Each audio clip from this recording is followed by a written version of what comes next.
Alright, let's get right into it. I had to make this video because no one's talking about how bad the default settings are in this game. So the Splitgate 2 beta is off to a bit of a rough start. At the time that I'm recording this video, the servers are completely down, but luckily I was able to get into the game for a bit last night. I changed my settings and actually took some screenshots. Alright, getting into the settings, we'll go in order, starting with the video category. Field of view, I just went with 95. You don't want to go too high or the enemies will be pretty small that you're shooting at. Or go too low, you won't have good peripheral vision. Next, input.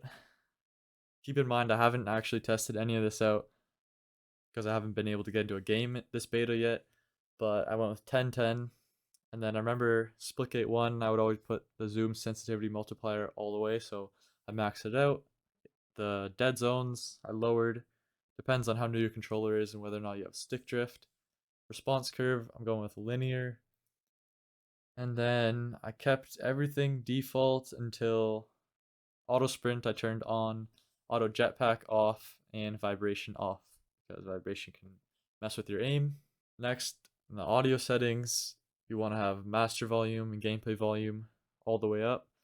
Announcer volume somewhere in the middle, just not interfering too much, but sometimes it's nice to hear.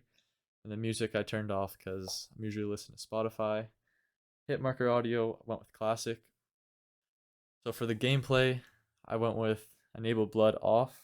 This is not because my mom doesn't let me have blood in my games. I just, I gotta get the most out of the frames per second. Blood is not necessary.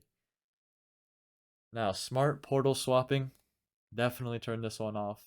Whenever the game gives you these weird settings where you don't have to think and they're doing it for you, like AI, you just lose control over your gameplay and it's not good. So keep this off.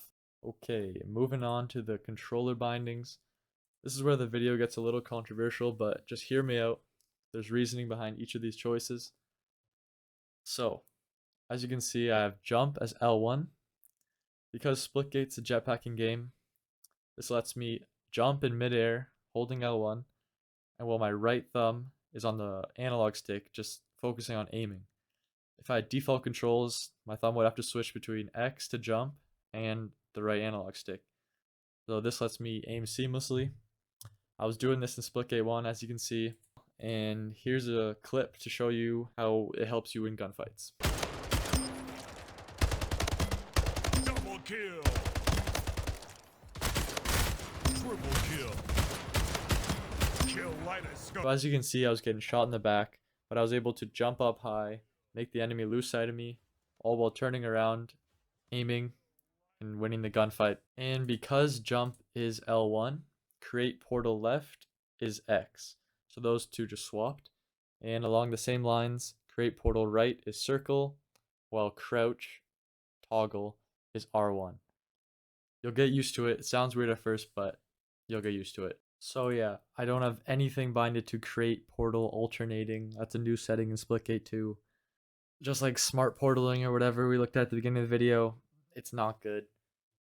It's a noob friendly setting. Might be easier at first, but in the long run, if you want to actually master portals, you don't want this setting. Same with switch alternating portal.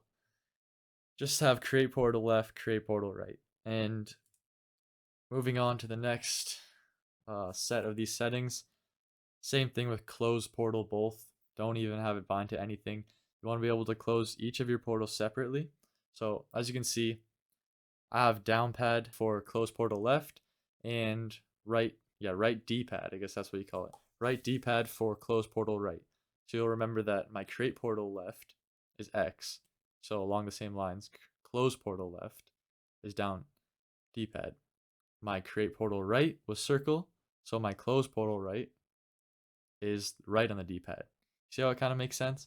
And then obviously fire weapon is R2, aim down sights L2. Switch weapons is triangle.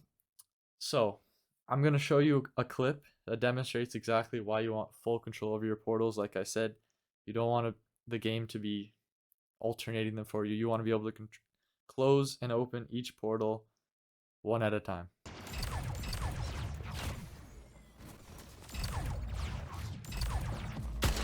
C lost. So In this Splitgate 1 clip, I outplayed this kid because I had control over my portals. Let me break this down.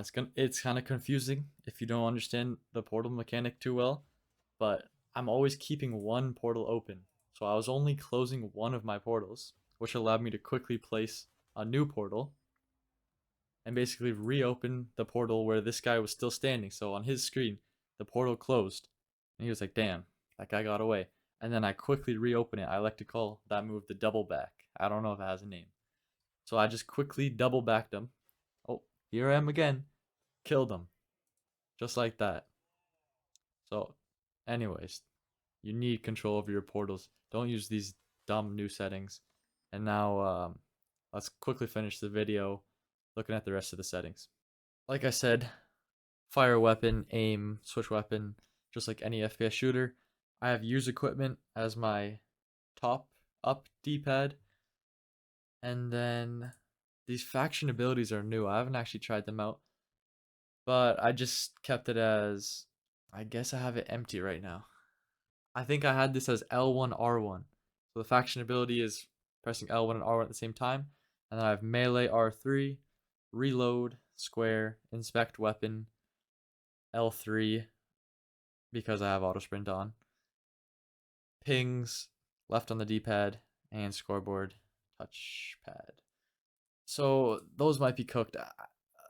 I haven't tried it yet, but this is just what I think based on playing Splitgate 1 a lot. And then last but not least, crosshair settings. I like to keep mine consistent, so I use the circle dot crosshair. All right, make sure to leave a like. I'm gonna try to get into the Splitgate beta over the weekend, get some nice clips, and start posting some shorts. So subscribe, leave a like. Adios.